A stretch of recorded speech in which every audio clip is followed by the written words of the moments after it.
everybody, and Unlock the Middle Land. It's Chris Starcheski, principal at Dudley Middle School, alongside my great friend and colleague, Dean Packard, the principal at Charlton Middle School. We are Unlock the Middle, and today is a very special show called Navigating Leadership, #NAV Leadership, where we explore from the principals and school leaders' eyes what is going on in schools and districts around the country. How are you today, Dean? Hey, Chris, happy Friday to you. And I'm always getting super excited when I have an opportunity to close out a week and close out in high fashion.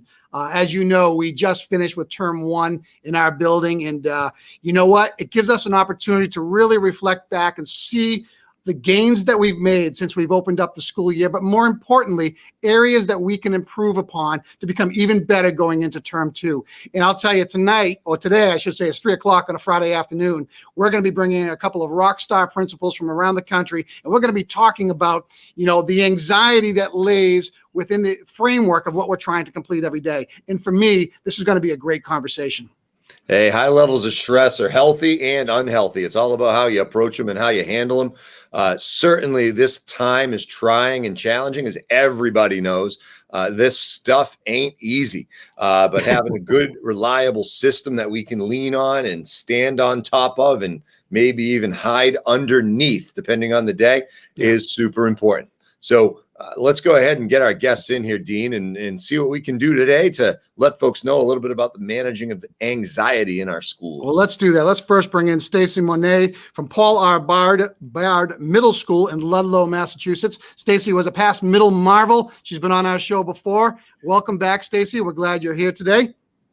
Hi, guys. Thanks for having me. Awesome that you're joining us. And we're also going to bring in from the great state of Iowa. We have Harrold coming in from Grinnell-Newburg Middle School. Welcome to our show, Clay. We're glad you're here, and thanks for joining us. Yeah, I appreciate you guys having me on as well.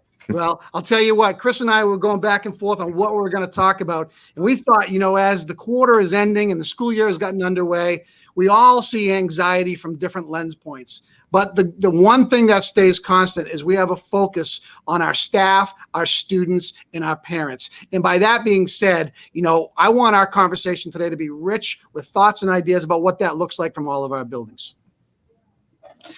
So, Chris, why don't we start off here and let's just throw this out there. From Dudley Middle School perspective, anxiety, what are you seeing?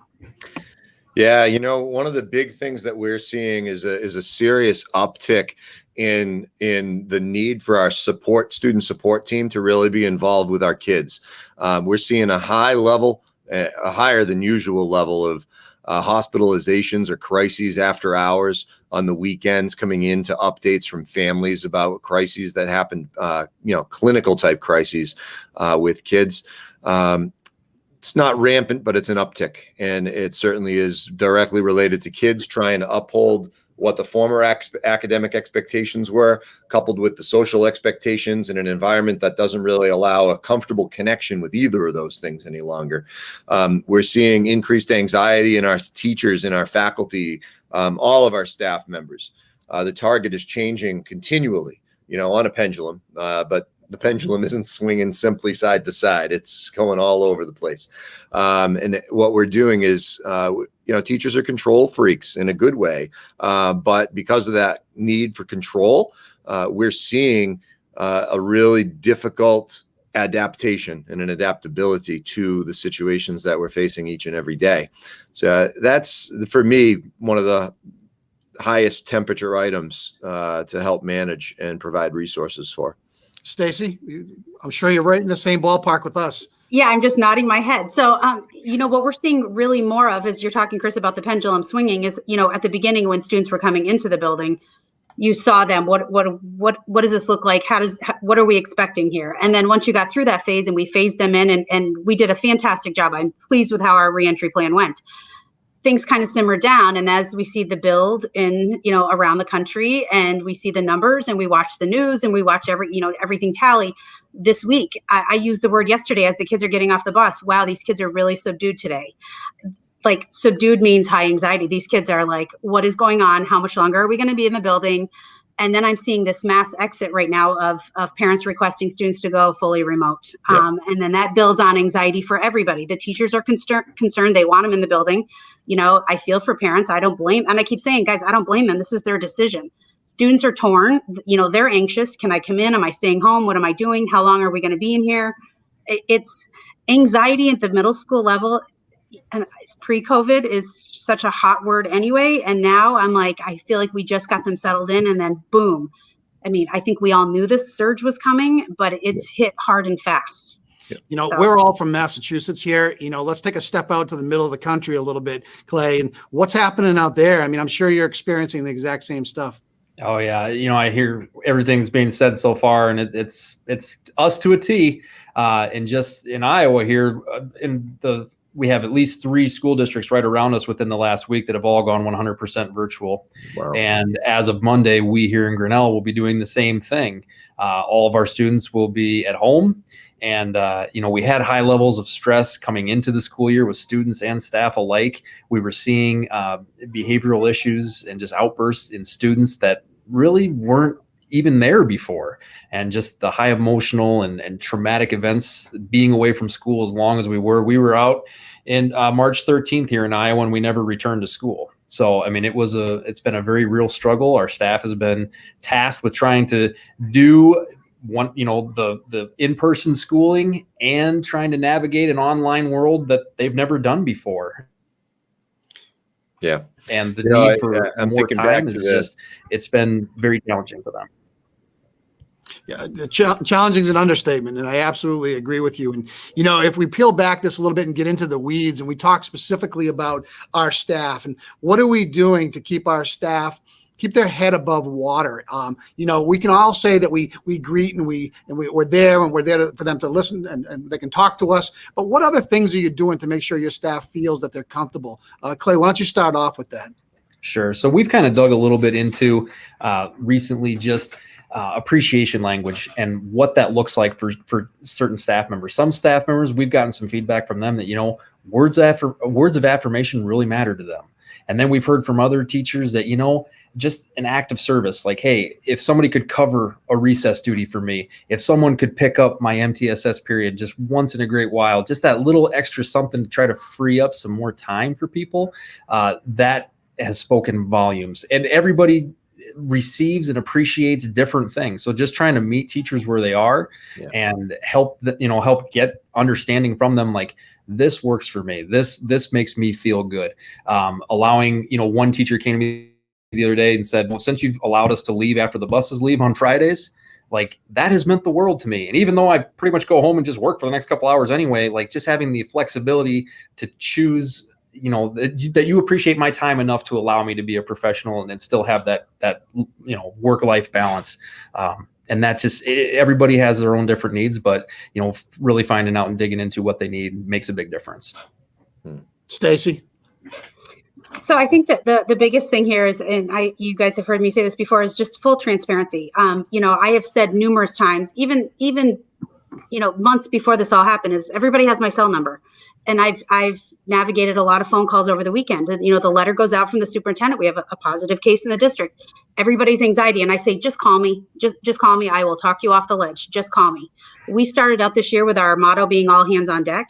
And there's a lot of times that I'm saying to teachers repeatedly, check yourself. We are all in this. If you are feeling like you can't, hold on to what's going on, take a walk, call the office. My assistant and I, you guys got to meet Mary. We would be more than happy to come in and take over your class for as long as we need to. Like, this is high stress on everybody. Just the amount of learning they've had to do this type of teaching is just incredible. That is enough stress in itself, without everything else added to it. So if I could say anything, it's like, check yourself, make sure that your emotions are in check, because kids are watching. The world is watching education right now. So I don't mind taking the phone calls. I don't. And I keep saying that they're like, we don't want to bother you on the weekend. No, that's my job. It is. Like it or not, that's my job. I would rather you have a 5-minute conversation with me. Let me talk you off the ledge, and then you can enjoy your weekend, and so can I. So. Yeah, I'm sitting here listening to both Clay and you, Stacy. Yeah, it's spot on. One of the things that I'm focusing on is continuing to build. Let them remember that they're trusted. I don't need to be managing their student learning plans. I don't need to know what their assessment schedule is. I don't need to know that they're lockstep with their colleague down the hall.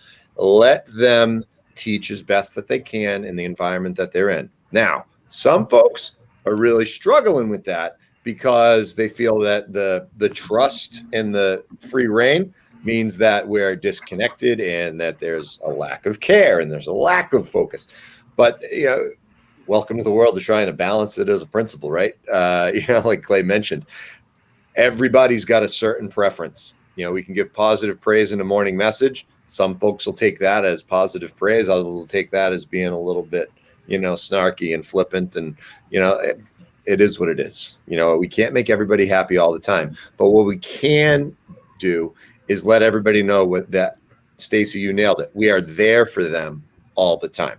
And it's not about being happy with what the problem is that's coming in. It's about being understanding and caring, compassionate and realistic about what it is that we're hearing and going through together. And that for me is more what it's about. It's about the togetherness, and that we're going to get it wrong and we're going to get it wrong again, but we're not going to get it wrong in the same way.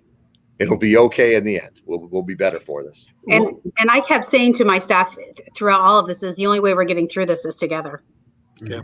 And that's not going to change. And, and I equate it back to the proverbial hamster wheel that keeps spinning. And every step we take, we're not going anywhere. So we're managing chaos is what we're doing. And we're trying to provide the best possible outcome. Within our district and our administrative team, we decided to bring in, we call it the Dunkin' Donuts Crisis Mobile. They're going to be at our schools starting next week, and where teachers can go and get coffees and bagels and donuts. And, each school has a day doing that. And that went over very, very well. Small contribution from an administrative level to let them know that they're appreciated. And it kind of set the tone going into Thanksgiving about what we can do to give back. And we can never lose sight of that, because they are the engine that makes us who we are as leaders. And they need to know that they feel that they are supported, that they can come into our office and talk to us freely, mind you. Whatever's on your mind. If you need to punch, kick, scrap, throw things, that's okay. But please know that we're the shield that's going to help you get through this. And when we do get through it, we're going to be better off because of it. Let's swing backwards, Chris. I'm going to go back to you with this. How about students in the building? One of the areas, what we do is all about students. How are we keeping them in check? Yeah, I'm struggling with this, Dean. I'll be honest. The kids are getting off the bus. They're walking in two separate doorways, 5th, 7th, and 6th and 8th. They're going straight to their homeroom with their masks on. They're sitting down at their desks, and then they're going right into learning at that desk. And then 3.5 to 4 hours later, they're standing up and walking out. And it's very difficult to, maintain a high level of engagement, a high level of relationship with the kids like we're used to. And, we're trying to find ways to bring back some normal. What activities can we provide, those co-curriculars that we can actually run? Can we do show choir virtually? Yes, we can. You know what? That's going to be coming. We can do jazz band. We can do math team. We can do student council. We can do National Junior Honor Society. It's going to feel different. It's going to look different, but it's going to be there for the kids. And that's going to really get us some wind underneath our wings. I do think, though, that what's going really well is the student support team's connection with the teachers to the kids and their families. They're working very hard and very smart to make sure that anytime a teacher notices something off with a child, a member of this team is meeting them right where they're at that door, and letting them know that we've got them and they've got us. One simple message. So that is a struggle being in a middle school. I'll be honest. I'm having a tough time with it. That's fair. Kick it over to you, Stacy. I don't know of any principal right now that I've spoken to that's not struggling. And I've said this, you guys heard me say this the other day, like, we don't know what our role is right now. If you're a principal like me that's out in the building all the time, it's a very hard, these 6th graders who I've yet to meet, who have never been in the building, that I walk in the other day and one kid was like, "Are you the principal?" And I was like, "Oh, how did this happen?" Yes, yeah, I'm the principal. Like, and then not like you're embarrassed. I'm like, I am not that kind of principal. I think we have to give ourselves a little bit of a break, saying like, this is not the norm. I did have a teacher the other day that called down to the office, and she said, I've got a group up here that have some questions. Do you mind coming up? It was probably the best 15, 20 minutes of my entire day. They were just like, what about this? And what happened? And it was talk about anxiety. What happens if, Mrs. Such and such has COVID? What happens with us? Where do we go from here? And I was like, they were all questions that I'm sure they were all simmering and didn't know who to ask. Mm-hmm. And I walked out and I said to the teacher, thank you. Thank you for coming to the source. Thank you for inviting me up to stand in front of them to say, listen, I'm worried too. And I keep saying, if I'm not hitting the panic button, don't any of you hit the panic button. When I hit the panic button, we better all start running. So I feel like I'm struggling with what I can do to still get the clubs up and running virtually. My fear is if we're going to go remote again, the spring was a nightmare for me. I was like, what do I do? I can pop into Zooms, but what's the joy in that? They're like, why is Mrs. Monette in here? You know what I mean? I'm going to really encourage teachers to invite me up more often. The problem is I don't have a lot of kids in my building right now. So I'm struggling with that. It's a tough one to navigate. Kick it over to you, Clay. I hear you, Stacy. I mean, we're going to go from 450 kids here on a daily basis to 0 on Monday. So, when we had our staff meeting yesterday and kind of announced and broke the news to everybody that this is the direction we had to go due to our health situation in our state and in our county, one teacher commented, like, I felt like we were finally just starting to get into a groove, and one parent or one of the teachers asked about, what about athletics and some of those things, like, as of Monday, they are discontinued until we can come back. We'll try to do some more virtual club type things. We do have some partnerships with Grinnell College here in town with an art club, and we do have a drama club that's kind of run through the high school that they've had some Zoom connections. We have a Dungeons and Dragons club, and we have a Harry Potter book club, and some of those things. Those things can still operate in a virtual environment, but I haven't even had a chance to meet with my success team again to really recalibrate where are we going to go from here, because we are going to have kids that are significantly struggling. I will say the nice thing about Iowa right now is that we had to basically apply for a waiver to go online, and it's only for a short period of time, pending updated health situations, and then we can reapply, so who knows what's going to actually happen. But I'm looking forward to December 3rd when we can hopefully get kids back in here. And hopefully continue to resume some normalcy. We actually had a basketball game here with 7th and 8th grade last night, and it was wonderful. But yeah, the struggle is real, and we do have some, of course, now very heightened anxiety in our staff about how are we going to keep these kids connected, and in what ways can we still provide alternative co-curricular opportunities for them. We're all thinking about it from the same angle. And I say to myself, I'm looking to start a virtual student voice, which is on Wednesdays, where any student can join. It's a leadership administrative team, but it's still virtual. And the piece that they're missing is being next to one another, to feel that energy around their friends. I know it's a substitute, but it's a step towards allowing them to have some normalcy outside the walled curriculum, where, here's the topic we're going to talk about. This is a free-for-all. Let's go. Let's bounce it back and forth with one another, and do that in grade 5, grade 6, grade 7, and grade 8, and just say, here's a half hour with the principals. What's on your mind? Let's talk, and build upon that, especially as we're looking for creative ways to get them to turn on their cameras when they're doing remote learning and engage and find meaning in owning their own learning. Such difficult topics for kids to comprehend. And to me, that's tough. And I don't see us getting back into that in-person stuff for quite a while. I'll be very honest with you. So we need to navigate and provide more forums for kids. And that's the challenge. And again, that kind of excites me as a leader, because it forces me to think outside my comfort zone and saying, what can I provide as a new forum for kids? Let's take it back one other direction. Let's talk about parents and guardians and caregivers. Their frustration is through the roof as well. And there's no doubt about that. I received 4 phone calls today. I'm at my breaking point. What are you going to do for me, Mr. Packard? And you know what? The greatest thing I can do is listen to them and then try to help them process. So let's go work it backwards. Clay, how about you out in your school? What are you getting from parents and caregivers? High levels of anxiety. I would say one thing, and I know my staff has kind of gone back and forth. We've gone back and forth on this a little bit, is, as the cases have risen and, the fear gets worse, allowing students and parents, flexibility. Okay, some they had their students at home and then they wanted to return them to school. So we've been flexible with that. Some had their students in school to start, and then I'm just not sure. There's a lot of fear, and trying to be flexible with our families. And like you said, Dean, just to try to give them the opportunity to be heard, give them the opportunity, us to try to problem solve with them and in collaboration with them. It makes such a huge difference.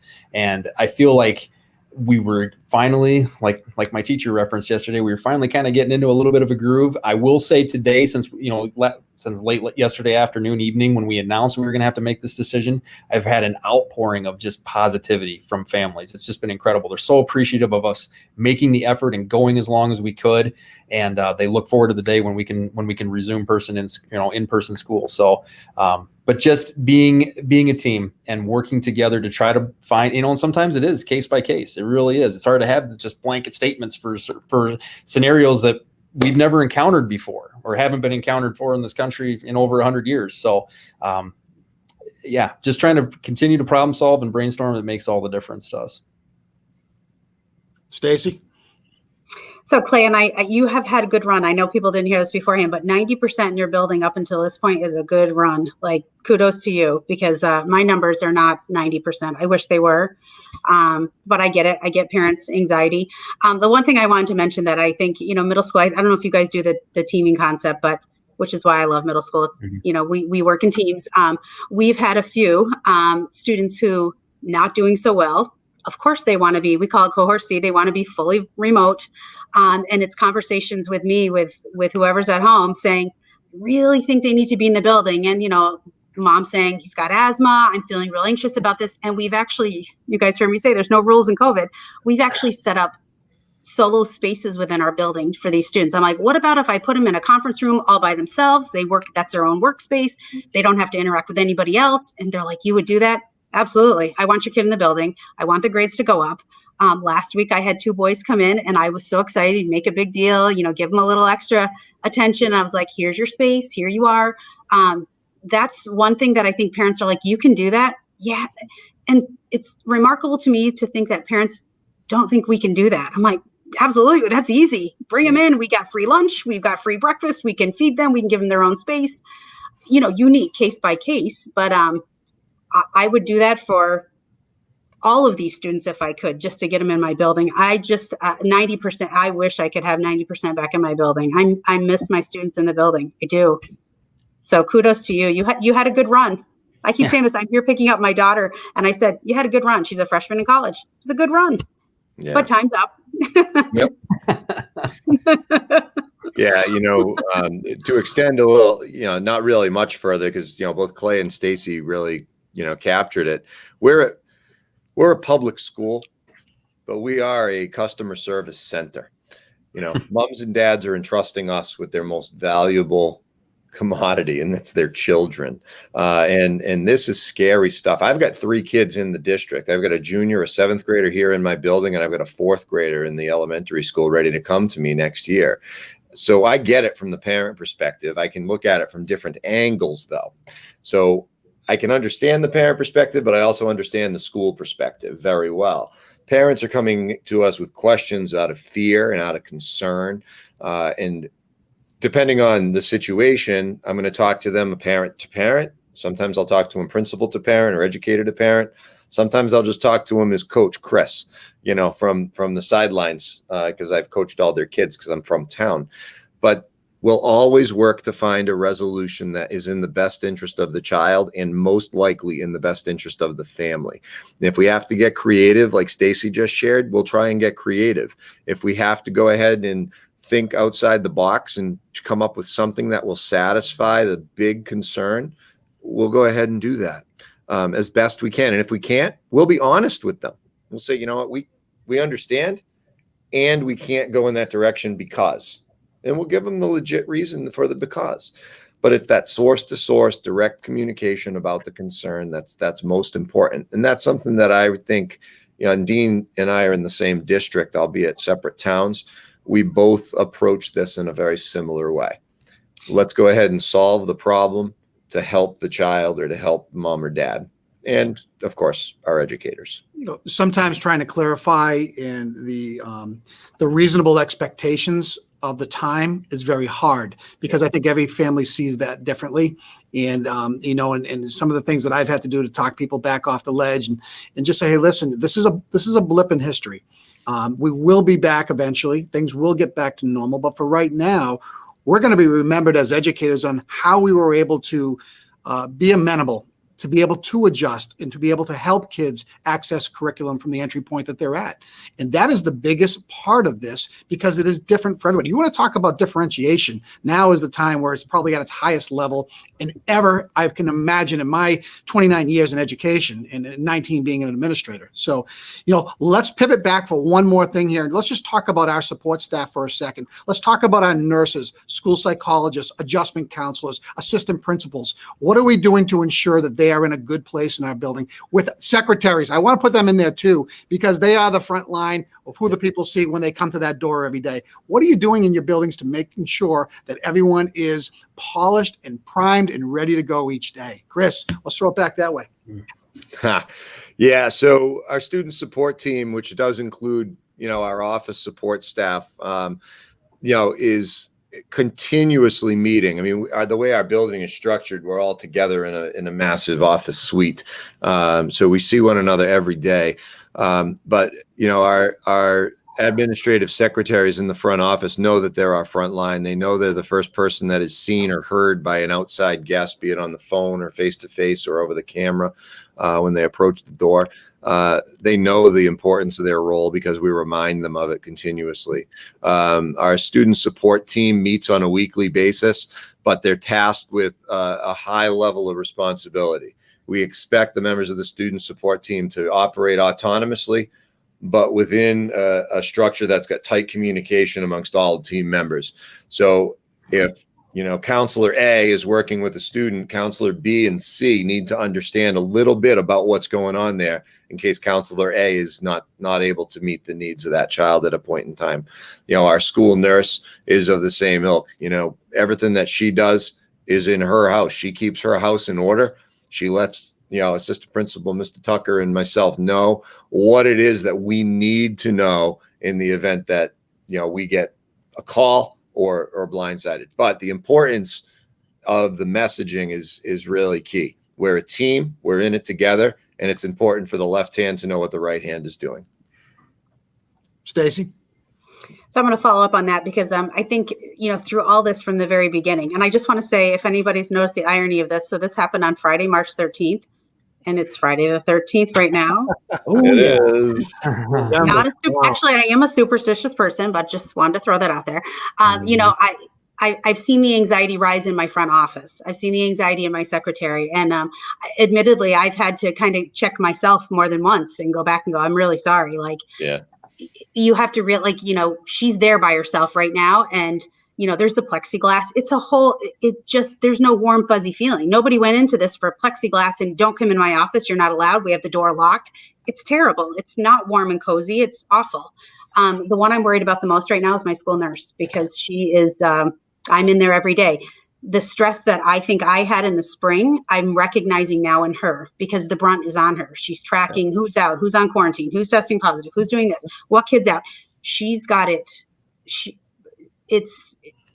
I'm worried about her. So every day, you doing okay? What can I do for you? What load can I take off from you? But I think the most important part about this is that everybody knows their role and everybody knows their job, and how quickly this formed from March on. And even with every phase on how quickly we identify as systems, like, checks and balances. Okay, you're going to do this. Okay, I'm going to do this. We meet once a week, the whole admin team. Everybody talks about, you talk to this person. It's checks and balances. It's a lot of moving parts. I keep saying that. Everybody, though, knows their role, and it just works, which I'm so thankful for. I just can't wait to go back to warm and fuzzy. Yeah. And that's it.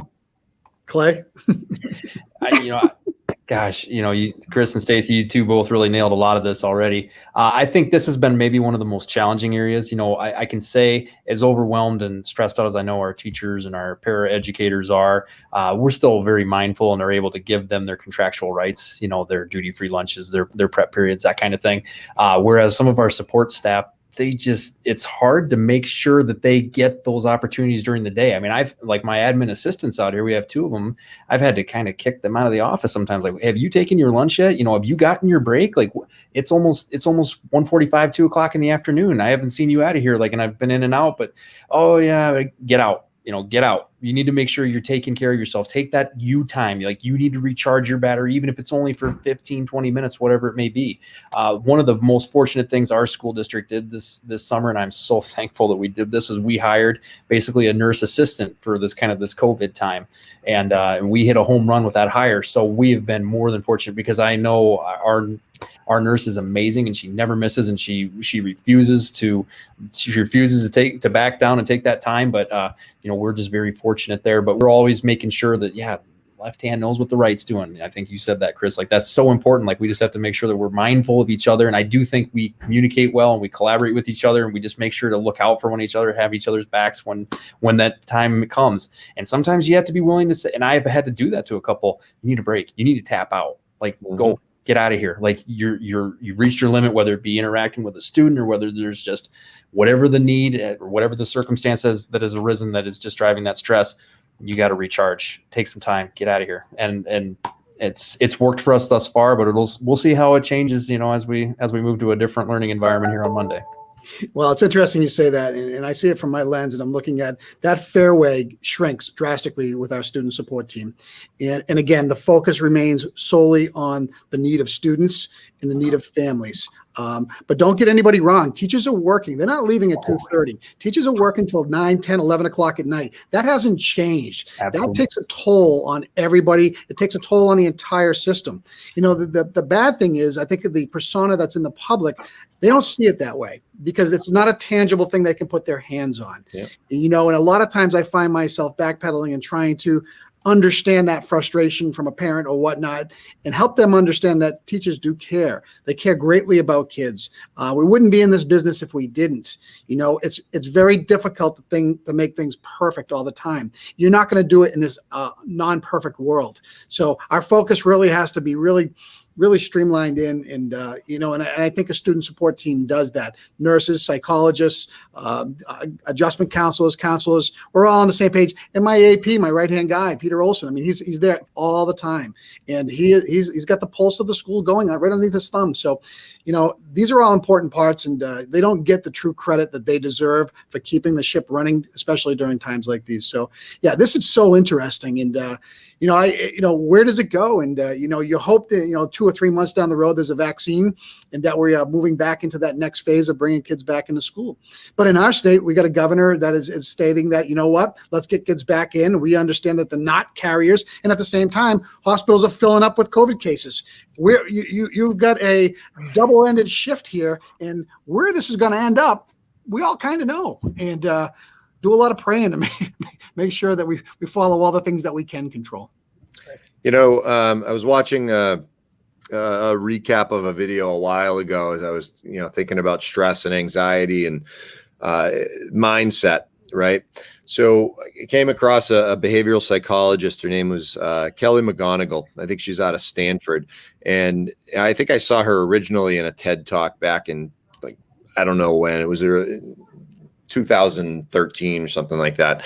But her entire presentation was on stress and anxiety as a health benefit to you. And she went into the biology of stress and how, with the right understanding and mindset, the chemical reaction that is caused by stress actually stimulates portions of the brain and stimulates cell generation in the heart to actually give you a healthier heart and a healthier mind. But only in certain cases. And in the certain cases that Dr. McGonigal was focusing on, it was people with the mindset that stress is healthy, stress is not going to kill me, stress is not going to hurt me. Did these people actually have very positive experiences with stressors and anxiety in a variety of studies? So I guess where I'm going with this is, if you've got the right mindset and you've got the right kind of central belief system about what your purpose is, what your mission is, and I think what she said was, if you're chasing meaning instead of trying to avoid discomfort. You're going to be better for the stress you've experienced if you're trying to chase meaning and not avoid discomfort. So do what's challenging, do what's hard, because you're going to end up being better for it in the end, because you'll have achieved additional goals and you'll have, modeled and given an example for others to show that you care, which is going to in turn pay back the heart, pay back the mind, and keep you moving forward. So anyway, I tend to be a glass half water kind of guy. I tend to wear rose-colored glasses an awful lot. But I do think that is related to why when I start to get stressed, I'm not afraid to share with a support system. Dean's in that group. We got, Principal Chaplain up at the Hill, and I've got a couple other colleagues from outside the district. But having that support network to be able to just unload is really important. And you're not even looking for a solution. You're just looking to unload sometimes. And Unlock the Middle has provided us with that platform, Chris, to meet up with a lot of principals and leaders across the country, and let alone around the world. We're not in this alone. And things we do there, we're in it together, and we got to make sure that we feel okay about who we are and what we're doing. I'll do self-checks with staff members that I have a lot of trust in. I'll walk in the room and say, listen, I'm going to sit down for a second and tell me what I'm doing good, and tell me where I can improve. And I get brutal honesty from them. And, and I'll pick and choose. And I'll even go to some people that, I feel as though sometimes we disagree with one another. Yep. And I think it's important to hear from them what their viewpoint is on my leadership abilities during this time period. It's tough, and it's not easy. Hey, let's go 15 seconds around the horn right here. We're going to start with Clay. Final thing you're going to say here about anxiety and where we're going. It's a tough topic to close out on, but let's bring it home. It's a little round robin. Well, I know as far as anxiety goes, I think it's important that we know and understand ourselves and what our thermostat really is and where we have our breaking tip, and making sure that we take care of ourselves, whatever that means it is. Stacy. So I'm going to say I'm a glass half full too, and I feel like there are going to be some silver linings out of this. We're not seeing them yet, but I keep saying to anybody that will listen to me, there's some silver linings here, and one of those is, you talk about when the stress happens, the staff leans in, and I just said this the other day, the staff leans in hard, and then we come up with the most amazing solutions, and like the innovation that's happened, that's a silver lining that we're not going to forget. Chris. Oh.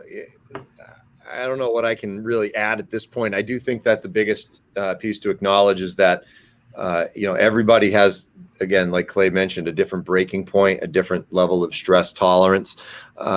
Just that it's that what Stacy said, this is a togetherness activity.